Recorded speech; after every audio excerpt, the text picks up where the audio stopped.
بسم الله الرحمن الرحيم. ازيكم عاملين ايه؟ في شوية حاجات كده هنعرفها عشان نتفادى الأمراض إن شاء الله الفترة الجاية. إن شاء الله عندك ضغط عالي أو واطي هناخد له دواء ضغط. عندك سكر عالي أو واطي هناخد له دواء سكر. عندك بواسير هناخد علاج بواسير. محدش يلخبط في العلاج. ليه بقى؟ لأن الحاجات دي بتسبب أضرار نفسية جامدة.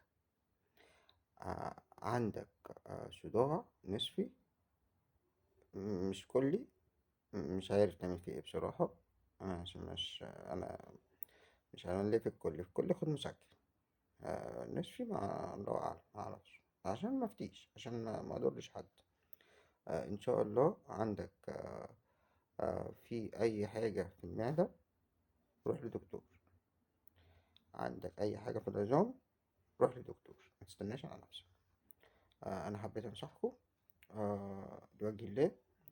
وأي استفسار في أي حاجة اتفضلوا. ممكن تتواصلوا معايا. السلام عليكم ورحمة الله وبركاته. خدوا بالكم من نفسكم، خدوا بالكم من نفسكم أوي.